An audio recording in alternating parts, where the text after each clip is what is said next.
O tema de hoje é em quem temos colocado a nossa confiança. E a ideia, como tenho dito, é ministrar essas palavras em volta da esperança, né? Da palavra esperança. Então é uma série de esperança que, pelo jeito, não está tendo fim, né? Mas tem esperança aí que a gente muda um dia. Mas eu acho que é importante, tem uma frase que eu gosto muito, que é praticar repetição gera hábito. Praticar repetição gera hábito.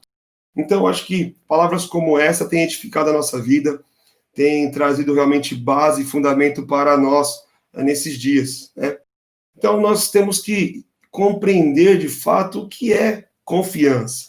De fato, o que significa colocar a confiança em alguém. Então, em quem temos colocado a nossa confiança. O ponto é que o ser humano ele tem uma tendência de ser independente. O ser humano ele tem essa total tendência de viver por si só, por si próprio. Ele tem a tendência de confiar muito em si mesmo, nos próprios conhecimentos, nas suas próprias habilidades, nas suas próprias decisões. Então, o homem ele adquiriu um domínio nos dias de hoje, no século XXI, que jamais foi visto sobre outros tempos, né?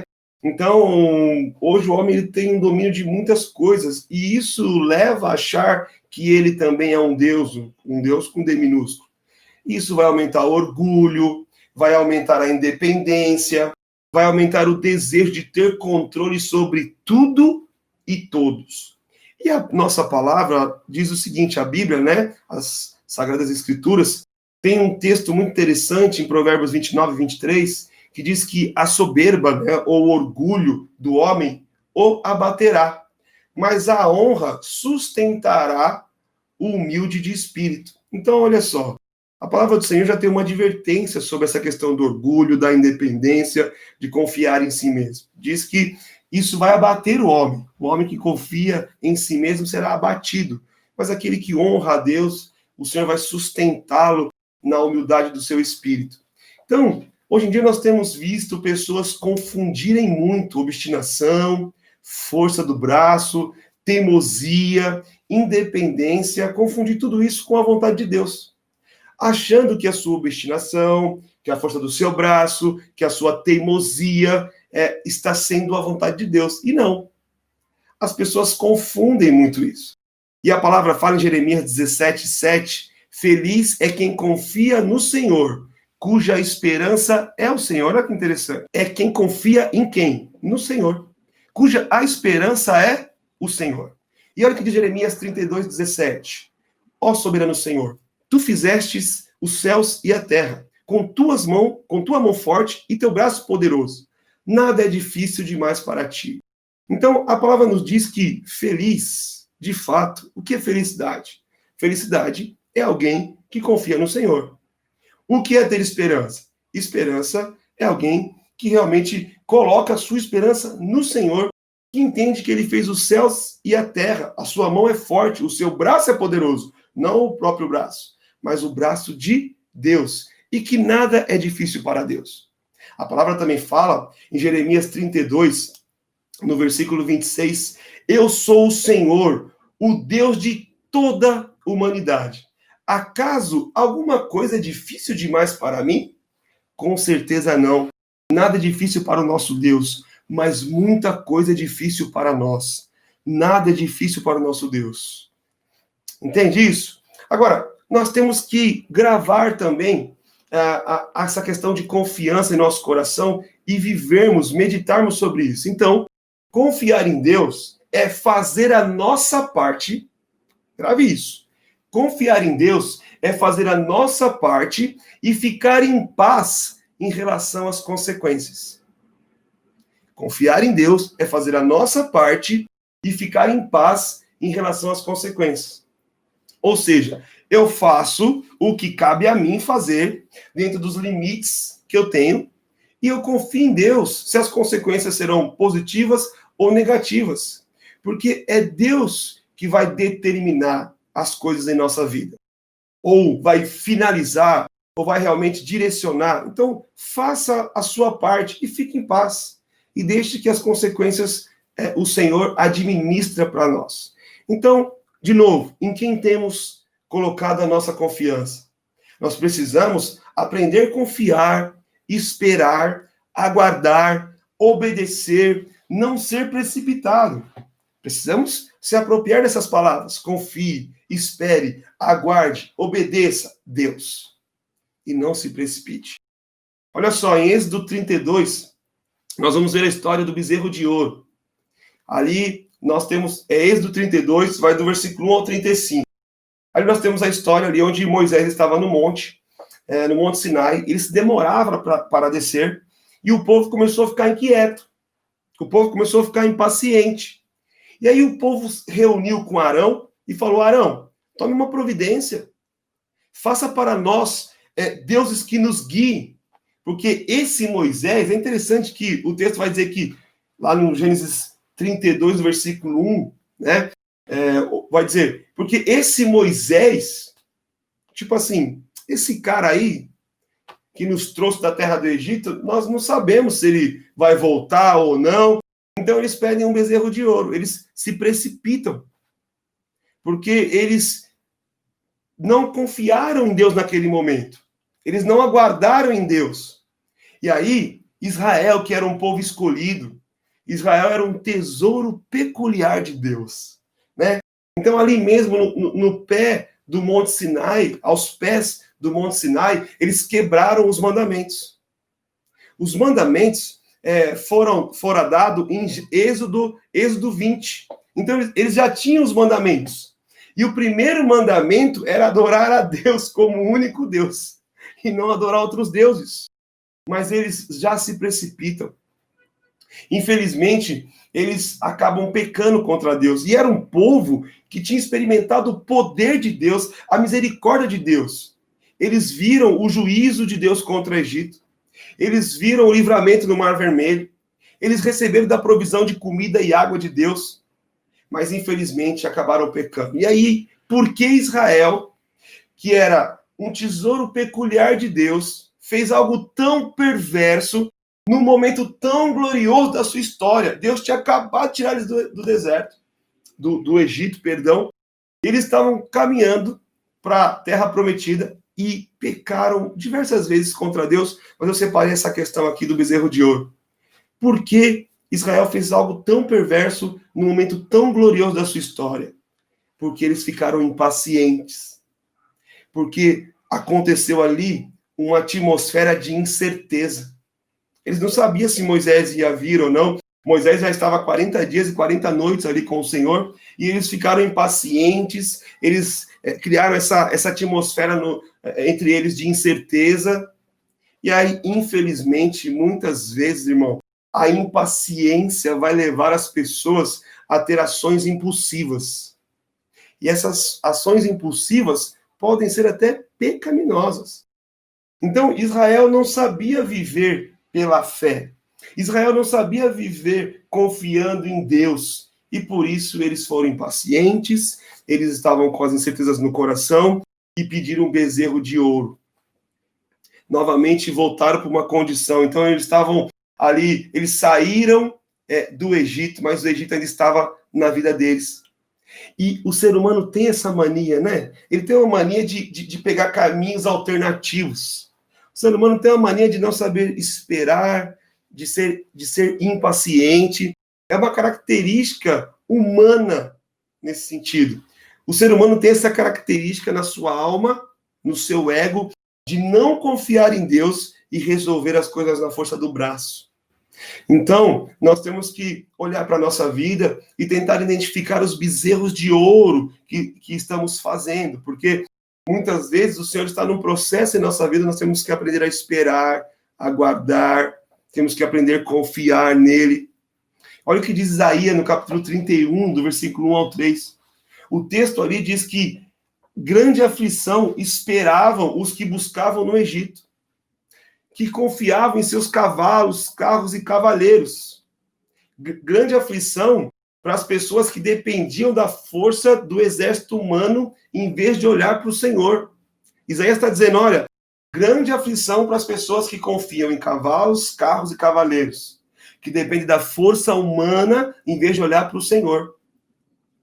As pessoas deveriam, em sua sabedoria, confiar em Deus e não em coisas mortais, e não em coisas realmente que são materiais.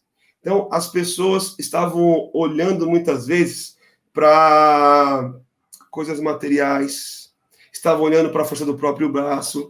E Isaías está ali, no capítulo 31, trazendo essa advertência, que grande aflição espera os que buscam a ajuda do Egito. Muitas vezes as pessoas estão buscando ajuda no mundo, em circunstâncias que Deus não está, porque Deus não estava no Egito ali.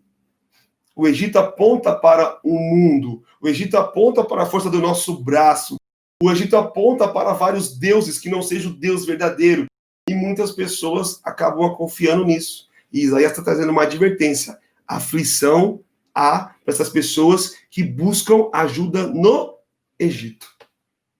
E muitas vezes os cristãos, nós passaremos diversas dificuldades. Eu falo isso para vocês o tempo todo. Nós passaremos dificuldades. Por que eu falo isso? Porque é bíblico. No mundo 3 aflições, mas tenha bom ânimo. Nós vamos ter problemas, mas nós precisamos ter clareza em quem confiamos. Entende? O que é ter clareza? Clareza é você colocar os olhos em Cristo, manter o seu foco em Cristo, manter a sua meta em Cristo. Hebreus 12:2, manter os olhos fitos em Cristo. Ter clareza que Jesus te guia, te guarda.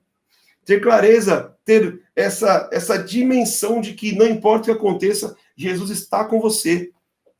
E ter essa clareza, eu permaneço nesse caminho que é Cristo em mim. E mesmo mediante a minha caminhada de dificuldade, eu permaneço no caminho em Cristo Jesus, porque nele eu tenho conquista. Então eu tenho que ter clareza de quem é Jesus, ter clareza que ele é o meu caminho, eu permaneço nessa caminhada, nele eu vou ter conquista. E é interessante que Isaías, no capítulo 31, está dizendo sobre essa grande aflição das pessoas que buscam ajuda no Egito, e tem um detalhe interessante que o Senhor já havia dado essa direção para Israel. Deus havia advertido os reis judeus para não irem ao Egito em busca de ajuda. Olha que interessante. Isso está escrito em Deuteronômio 17. O Senhor disse assim: vocês estão prestes a entrar na terra que o Senhor, seu Deus, lhe dá. Quando a conquistarem, se estabelecerem nela e pensarem, devemos escolher um rei para nos governar como outras nações ao nosso redor. Tenham cuidado de nomear como rei o homem que o Senhor, seu Deus, escolher. Deverá ser um irmão israelita, não pode ser estrangeiro, o rei não terá muitos cavalos, nem enviará seu povo ao Egito para comprar cavalos, pois o Senhor lhes disse, jamais voltem ao Egito. Então, o Senhor tirou o povo do Egito, tirou o povo da escravidão. E aí, o povo, infelizmente, não confiou em Deus. Infelizmente, o povo ele tinha a tendência de voltar para o que fazia mal. Porque, aparentemente, mantinha uma alimentação para eles, mantinha, aparentemente, a sustentação ali deles, ou o sustento deles. Só que, qual que era o problema? O problema é que eles estavam acostumados com pouco. E o nosso Deus é o todo, é o muito, é o todo-poderoso. E eles estavam confiando no padrão do mundo, na força do braço, no pouco que eles tinham. Eles não aprenderam a olhar para Jesus, para Deus, e entender que, na verdade, quem é o dono de tudo é o nosso Deus. E aí existe essa advertência em Deuteronômio 17, fala assim, não volte para lá. Não levante reis que não sejam do nosso meio. E Isaías relembra isso, fala assim, olha, grande aflição para aqueles que, infelizmente, flertam com o mundo ainda, que colocam a sua confiança nas questões materiais, seja no trabalho, seja só nas questões financeiras. Olhe para Jesus. Coloque a sua confiança em Cristo Jesus. Olha que interessante, nosso próprio Senhor, Jesus Cristo, que sempre demonstrou sua confiança em Deus, ele teve momentos difíceis. Na vida terrena que ele viveu, ele passou muitas dificuldades. Eu quero ressaltar a parte de Mateus, no capítulo 26, no jardim ali, onde ele está no jardim do Getsemane. Ele está naquele jardim e ele está orando ao Pai, e ele está ali aflito em sua alma, a alma dele está cheia de tristeza. Mateus capítulo 26, do versículo 36 ao 39, diz que a alma dele estava cheia de tristeza até a morte. Ele estava angustiado ali. Ele estava sofrendo ali. Ele orou três vezes da mesma forma. Ele disse: meu Pai, se é possível, passe de mim este cálice. Todavia, não seja como eu quero, mas como tu queres. Olha aqui, grave isso. Não seja como eu quero. Essa frase, não seja como eu quero, ela será um medidor para analisar em quem nós confiamos. A frase, não seja como eu quero, será um medidor para analisarmos em quem nós confiamos. E aí, eu confio em quem eu conheço. Eu confio em quem eu conheço. E nós temos que conhecer a Cristo Jesus, ao nosso Deus. Nós temos que prosseguir conhecendo a Ele, colocando a nossa esperança nele. Nós temos que pedir segundo a vontade de Deus.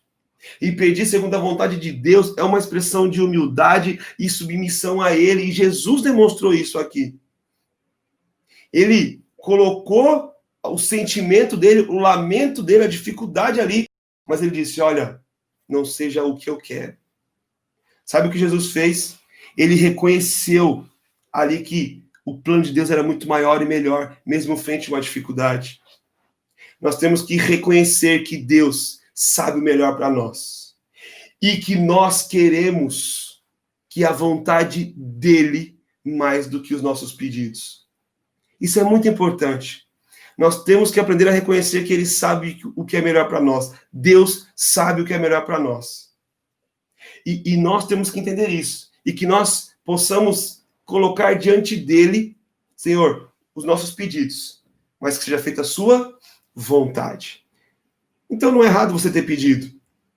Mas errado é você impor o seu pedido. Coloque os seus pedidos. Mas diga: Senhor, aqui estão os meus pedidos. Mas que a sua vontade sobressaia.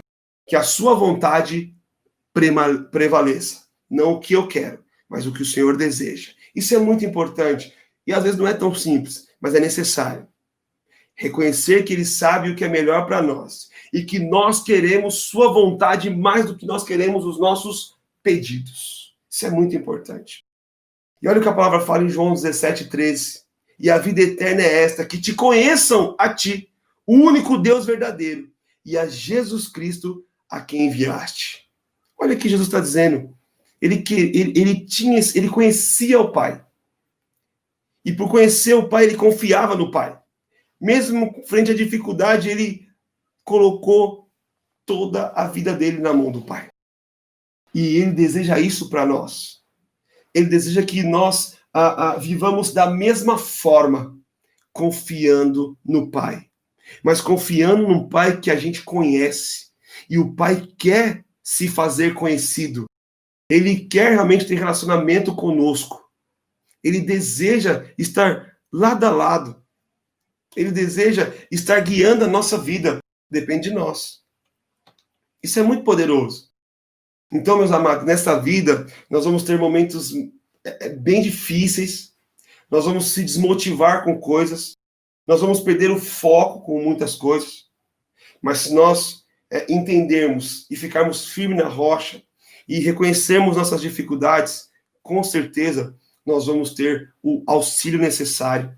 Nós vamos ter a paz que excede todo entendimento vigorando sobre nós. Fite os seus olhos em Cristo Jesus. E aí você vai ter a verdadeira motivação para ter uma vida maravilhosa. A palavra de Deus tem tudo que nós precisamos nesse sentido. A palavra de Deus tem todo o incentivo que precisamos, todo o recurso que precisamos, todas as ferramentas que necessitamos, todo o alimento que é necessário, toda a esperança que nós tanto precisamos, tem o refrigério que nós desejamos, tem o socorro bem presente no dia da angústia, tem a disciplina também, porque o Pai corrige aquele que ama. A palavra tem tudo o que nós precisamos para viver o nosso dia a dia com confiança e alegria nele. Nós temos que viver para a glória de Deus, confiando nele, glorificando ele. Colossenses capítulo 3, versículo 23 vai falar sobre isso. Tudo que fizerem, façam de todo o coração, como para o Senhor e não para homens. Faça para Deus, faça o teu melhor e aprenda a esperar e aguardar nele. Espere em Deus. Sabe, uma preocupação que nós temos que ter, irmão, nós temos que estar preocupado somente em glorificar a Deus. Essa é a nossa preocupação maior. Não é a única preocupação, mas vou mudar a palavra preocupação, né? Mas nós temos que estar empenhados, nós temos que estar comprometidos em glorificar somente o nome de Deus, através do Filho e do Espírito Santo. Então, nós glorificamos a Deus por tudo que ele fez. Nós glorificamos a Deus por enviar Jesus Cristo como Senhor e Salvador da nossa vida. Nós glorificamos a Deus por enviar depois o Consolador, assim que o nosso Senhor Jesus Cristo ressuscitou e está à direita dele agora. Nós temos que aprender a esperar em Deus. Nós temos que aprender a dar glória a Deus. Nós temos que aprender a obedecer a palavra de Deus. Nós temos que aprender a tomar posse da alegria e da paz que vem de Deus. Ele é a nossa paz. Nós temos que se apropriar da palavra. Em Atos 17, 28 diz que em Deus vivemos, movemos e existimos. É nele que vivemos. É nele que podemos andar, se mover. É nele que existimos. Se aproprie disso. É nele. E aí eu pergunto de novo, em quem temos colocado a nossa confiança? Escute comigo essa historinha. Uma pobre senhora com visível ar de derrota estampada no seu rosto, entrou em um armazém. Se aproximou do proprietário ali e ela conhecia o jeito grosseiro do proprietário. Só que ela pediu alguns mantimentos fiado. Ela explicou que o seu marido estava muito doente e ela não podia trabalhar e que ela tinha 7 filhos para alimentar. O dono do armazém zombou dela. Ele falou, sai daqui, se retira, não vou te dar nada. Ela não se preocupou com a necessidade dela. Ela ali, preocupada com a necessidade dela, ela implorou para ele. Ela falou assim, olha, por favor, Senhor, eu lhe darei o dinheiro assim que eu tiver. Ele respondeu para ela, sai daqui, você não tem crédito na minha loja. Não tem conta sua aqui.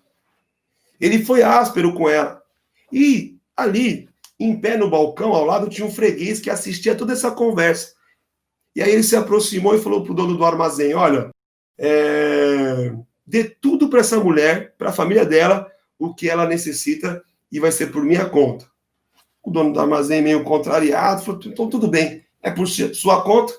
Ele ficou um pouco relutante, mas aí ele virou para a mulher e falou assim, tá bom então, você tem uma lista de mantimento aí? Ela respondeu sim. Ele falou, muito bem, coloque a sua lista na balança e o quanto a sua lista pesar, eu lhe darei de mantimentos. Pensa, você vai colocar uma lista de mantimentos, que está num papel, escrito a caneta, na balança. O quanto a balança pesar, eu vou dar de mantimento? Então ele estava realmente sendo uma pessoa muito ruim com essa mulher.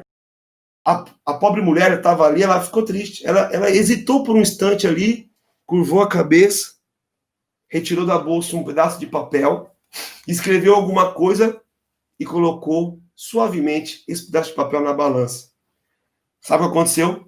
Os 3 ficaram admirados quando o prato da balança com o papel desceu com tudo e permaneceu embaixo. Ficou cravado embaixo.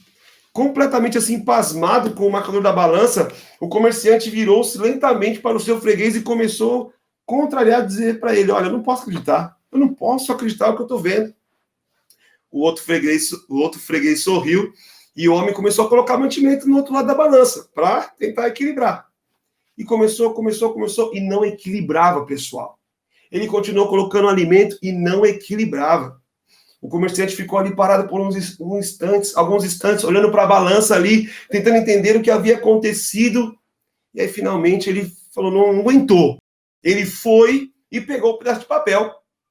E ele ficou muito espantado com o que estava escrito, porque não era uma lista de material, não era uma lista de mantimentos. Tinha uma oração ali. A mulher tinha escrito o seguinte: meu Senhor, o Senhor conhece as minhas necessidades e eu estou deixando isto em suas mãos. Em ti confio e coloco a minha esperança. Fantástico, não é? Fantástico. O Senhor sabe até o mantimento que eu preciso. O Senhor sabe todas as nossas necessidades.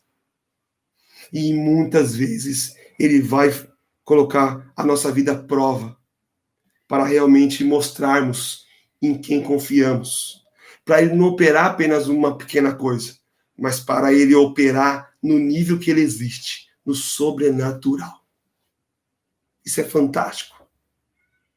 E aí o homem deu as mercadorias para essa mulher e o freguês disse: valeu cada centavo. Fantástico. Irmão, grava no seu coração agora essa frase. Precisamos ter uma mente ocupada com o céu. Precisamos ter uma mente totalmente preenchida pelo reino. Porque uma mente totalmente ocupada com o céu, uma mente totalmente preenchida pelo reino, vai conduzir a sua vida natural pelo padrão do alto, pelo padrão de Deus. E quando tudo parece que vai dar errado, você já tem aquele que deu certo, Jesus. Você já tem aquele que deu muito certo, aquele que realmente está por mim e por você. Então, a pergunta que eu faço nesse momento também para nós é: hoje, o que precisamos deixar nas mãos de Deus? O que nós temos feito na força do nosso braço? O que necessitamos colocar nas mãos de Deus hoje e confiarmos de todo o nosso coração? Mesmo que venha o sentimento de angústia, mesmo que venha uma tristeza de morte, mesmo que você oscile no seu humor, você vai dizer: não é por meus sentimentos, não é pelo meu humor, não é pela minha emoção. Eu estou moído aqui, mas seja, Senhor, como tu queres. É do seu jeito, Senhor. É da tua forma. Às vezes nós esperamos alcançar um nível de espiritualidade que eu nem sei explicar para dizer: Senhor, seja feita a tua vontade. Não, é no caos. É no dia ruim.